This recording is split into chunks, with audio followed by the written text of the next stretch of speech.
decision of the Labour Party's presidential candidate in the 2023 general elections, Peter Obi, to threaten a lawsuit against lawyer and political activist Deji Adeyonju over a series of alleged defamatory publications circulated on social media. Now, acting through his solicitors, led by senior advocate of Nigeria, Alex Ejesime, Obi alleges that Adeyonju repeatedly made false and injurious statements about him in public discourse and on various online platforms. Obi is demanding an immediate public retraction of all such statements alongside an unreserved written apology. But former political editor with This Day newspaper and media advisor to the past national chairman of the People's Democratic Party, Abonyi, has described as a lie the statement made by Adeyonju against Obi. Adeyonju had allegedly tweeted that Obi told him that he invested Anambra State funds into his family business and also offered him some monetary bribe. However, Abonyi, who said he was with Obi when he met Adeyonju, said the former governor never made such statement or offered any money.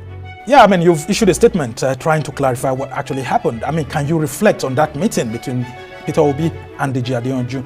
And you have said that Deji had wanted a ticket for the Ahmad Buhari federal constituency to be given to him by the Labour Party. But of course, maybe because he didn't get that, that could have led to this kind of comments. Well, I wouldn't want to go into insinuating from that angle. I was actually at the meeting, not only at the meeting, but I brokered it. When I was in PDP, I headed a media committee to revive PDP. And at that time, some of these activists were coming around, and Deji was among them. That was when I met Deji, and we cultivated a relationship. So immediately after Mr. Peter Obi got the Labour Party ticket in May 2022, the euphoria of that time, Deji was contemplating running for House of Representatives for Abuja. And I felt that the Labour Party needed somebody like him who is young and activist, popular and all those things. And I discussed it with Obi. I said, look, we need somebody like this who can try to arouse the public. And arranged for us to meet. And three of us met in the night. And we discussed amicably. Obi, as usual, welcomed the meeting and explained his life, how he came into politics and why, what he has done and all those things. After explaining, Deji was also touched. He started his own story and talked about how the mother played huge impact on him and all that. Yeah, the mother case that was filed against him. No. Or his own mother. Oh, okay. I thought you understand? No. I didn't have it. Okay. We didn't discuss any other thing except after Obi finished his story, Deji now told his own story. And at the end of the day, we left there. It was a long discussion and a very friendly discussion. Because before then, Deji was in the public space, various statements and all that, supporting that this is the best man for this job. So it was based on that the meeting was even brokered in the first place. And after the meeting, 4 weeks after, he issued a statement, tweeted that Obi told him in that meeting that invested government money in his family business. That's the Anambra State government. Yes, government money in his family business. I couldn't imagine whether it's the one I attended. And you were there all through? Was there also any offer of monetary inducement? I was there. Not only that I was there, I left there with Deji. Interesting. So when I saw that statement, my initial reaction was that could they have met without me? Somewhere else apart from that meeting. You understand? Because the way he presented it was so assertive that it would be difficult for you to begin to doubt whether it's the one who participated. So I called Deji. I said, what happened? Did you meet with P2B in another place after I left or another place?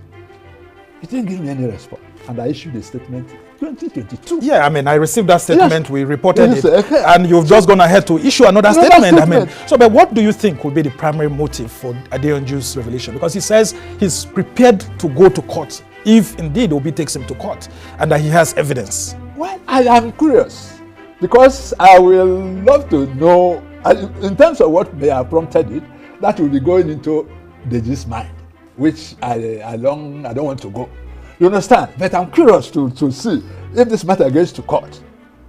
Then let me see that. Because if it's something I was an outsider, then I was okay, maybe this happened. You can never swear for anything. But for this one, I cannot imagine. Well, maybe the lawyers will be reaching out to you to serve as a primary witness in the case. No, but to me, this matter is a distraction to the project. You think so? Yes. You think that maybe some people, because I mean there have been allegations against Deji against him online, that maybe the APC is trying to use him. Some people even brought out, different insinuations that he had an alleged murder case previously, and then of course one of the people who helped him out was Festus Keyamo. Maybe Deji is working for the APC and all of that through the back door to stop Obi. I mean different things. How the online space is like. I mean, do you think, as a political editor, this is calculated to distract Obi?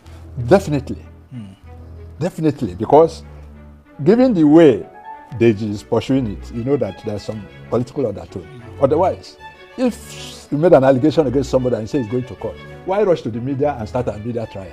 Well, you are a lawyer. He claims that some of Peter Obi's supporters are all out against him, abusing him. They even allegedly said that, I mean, one of the supporters, Sarah Ibrahim, had called his wife a whore, and I mean, all sort of things happening. And Peter Obi did not caution his supporters, particularly this person, allegedly. I don't know whether he's in P2B's camp to know how P2B reacts to things, because he's not qualified to say that P2B did not do something, because he wouldn't know and he's not there.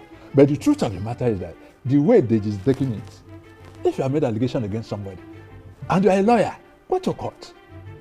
Like I said, when this meeting took place, Deji was not a lawyer. Yes. And now he's a lawyer. I expected something more mature in handling this case. Yeah, but I love the way you actually put it too, that these gentlemen are your friends, two of them, and that you would love to see how this can actually be settled. Is there any way that there could be maybe an out-of-court settlement if it doesn't get to court, or you wouldn't even allow it to get to court in the first instance? Is there any way you could bring these two gentlemen together? Well, you think it's too late? I am not a lawyer, and when lawyers are involved in a case, it's only them that will determine the extent. Me, as a journalist and a friend of the two, I don't mind. Because to me, Obi is focused on the ball. Yeah, but he feels injured. I mean, he said his reputation has been injured. Deji too is also saying that he feels injured by obedience who are also abusing the hell out of him and all of that. The thing is, anybody who has been following Obi's trend, Obi don't react to criticism, except when he goes to personalized things like this. All right. You understand? He doesn't like it. Even this one, I can tell you, pressure is on him. Why are you going to court? Yes, I mean... You understand? you understand? But the point is, it has to do with his reputation. So at a point, you have to look at both ways. But it doesn't mean it cannot be out of court. You understand? It's something that can be settled out of court. But it depends on the disposition of... If the media trial continues, nobody will just sit down and wait. But the most important thing is that it's a distraction to the main project. All right, Abonyi, before we actually end this conversation, I want to speak from a higher level.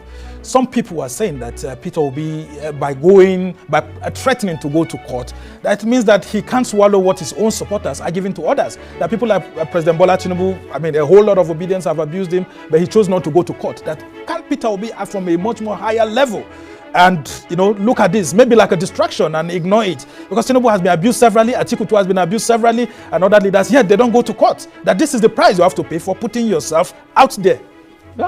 That is to an angle, but anybody who has been following P2B since he became a national figure at presidential level, we know that nobody has been so abused in the media space like him. Somebody like Reno Mokori was hired just to attack him. Has he talked to me? Has he to God? I mean, there are so many other. Always read. You understand? The there are so many other characters. You understand? And even if, like they said, they offered him money and he refused and all that. Anybody who knows P2B is a Catholic, an ardent Catholic, and he went to adoration ground of Mbaka. And Mbaka wanted him to pronounce a mount with the crowd there who will clap for him and they will pray to him. Say, look, I don't mention money. Yeah. Show me the project, I'll do for you. And I will do it. And this created some dispute between him and Father Mbaka. All right, that is Peter Obi when it comes to money issue. This matter, there are so many criticisms Obi has received. It's because this touched on his person. Look, the presidential spokesperson, Bayo Nanuga, woke up the other day and said Peter was organizing during the protest. All right. And he threatened to go to court. Later, that is spokesman of the president. So it's not about if you attack Peter on issues, on politics, on his politics and all that. You don't mind. But when you now come to his image, direct image, but that doesn't mean the matter should be allowed to be a distraction.